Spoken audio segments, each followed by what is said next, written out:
और सबसे पहले रुक करेंगे राजधानी रायपुर का, जहां से हमारे सहयोगी प्रांशु कश्यप जुड़ चुके हैं। जी प्रांशु, जैसा कि मैनपाट में बीजेपी के प्रशिक्षण शिविर का आज दूसरा दिन है, तो क्या कुछ आज उनको पाठ पढ़ाए जाएंगे? इसके साथ ही मानसून सत्र से पहले साय कैबिनेट की बैठक 11 जुलाई को होगी, इसको लेकर क्या कुछ अपडेट है? बिल्कुल, देखिए भाजपा का 3 दिवसीय प्रशिक्षण शिविर का आज दूसरा दिन है, जिसमें 9:30 बजे से सभी जो विधायक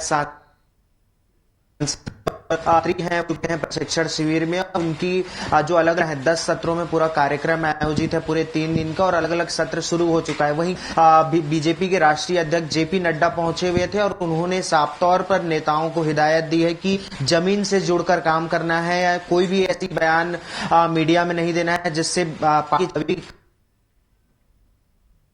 और आगामी चुनाव में इसका नुकसान ना पड़े।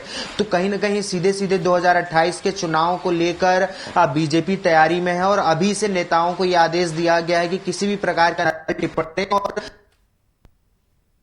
और अगर अपने आप को दोबारा लाना चाहते हैं तो जमीन से जुड़कर काम करना है, जनता की समस्याओं को लेकर काम करना है। और भ्रष्टाचार की उन्होंने साफ तौर पर यह भी कहा है कि भ्रष्टाचार की कोई भी नेता की शिकायत नहीं आनी चाहिए, क्योंकि बीजेपी में अनुशासन का एक अलग महत्व है। तो सीधे सीधे जो पहले दिन की क्लास में उनका जो सार रहा है, यही रहा है कि भ्रष्टाचार से दूर रहना है, नेताओं को जमीन से जुड़कर काम करना है, जन के बीच रहना है, और ज्यादा बयानबाजी से बचना है मीडिया में, यानी कोई अनर्गल टिप्पणी नहीं करना है। तो पहले दिन की क्लास में यही सबक जो है नेताओं, मंत्री और विधायकों को सिखाया गया है कि किसी भी प्रकार की टिप्पणी से बचना है। अब दूसरे दिन आज जो है शिवराज सिंह चौहान सम्मिलित होंगे, बीएल पाठक भी सम्मिलित होंगे, तमाम जो है बड़े नेता। चूंकि दूसरा दिन है, आज भी कुछ विशेष गुण सिखाए जाएंगे, और कल समापन में अमित शाह के मंत्री भी शामिल होंगे, और जो है वो भी अपना जो विशेष बातचीत रखेंगे, लोग संबोधित करेंगे जो मंत्री नेता हैं उनको, और फिर जो 3 दिन का जो कार्यशाला है उसका पूरा सार निकल पाएगा। बात करें जो मानसून सत्र से पहले की, तो साय कैबिनेट की बैठक 11 जुलाई को होनी है। चूंकि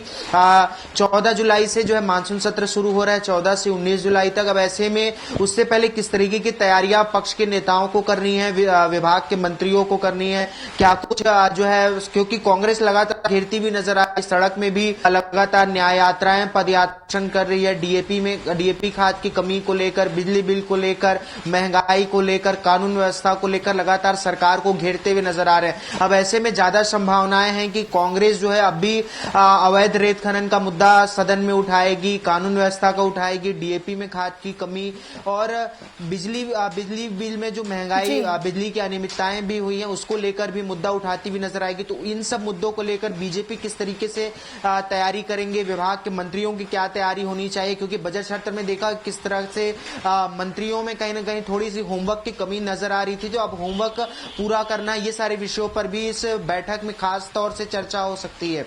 जी, इसके साथ ही प्रांशु, बात करें मौसम की, तो लगातार राजधानी रायपुर सहित कई अन्य जगहों में बारिश देखी जा रही है। तो मौसम विभाग ने क्या कुछ अलर्ट आगे के लिए जारी किए हैं? बिल्कुल, देखिए कल और बारिश का संकेत है, उसके बाद बारिश की गतिविधि थोड़ी सी कम होती हुई नजर आएगी। में सक्रिय है, तो ऐसे में जो है 2 दिन जो है और बारिश होगी, और उसके बाद गतिविधियां धीरे धीरे कम होंगी बारिश की। जी बिल्कुल, कल के बाद एक बार फिर से मानसून में थोड़ा सा ब्रेक लग सकता है। फिलहाल तमाम जानकारियों के लिए आपका धन्यवाद प्रांशु। और हमारे सहयोगी प्रांशु कश्यप ने बताया कि मैनपाट में बीजेपी के प्रशिक्षण शिविर का आज दूसरा दिन है। आज केंद्रीय मंत्री शिवराज सिंह चौहान भी शामिल होंगे, और बीजेपी विधायकों, सांसदों और मंत्रियों को जो है प्रशिक्षण देंगे। आपको बता दें कि इससे कल बीते दिन जेपी नड्डा इसमें शामिल हुए थे, उन्होंने इसकी शुरुआत की, और बीजेपी विधायकों, साथ ही नेताओं, मंत्रियों को ये सबक दी कि किसी भी अनर्गल टिप्पणी से वे बचें और जनता के बीच अपने समन्वय को बनाएं। साथ ही उन्होंने ये भी कहा कि भ्रष्टाचार से दूर रहें।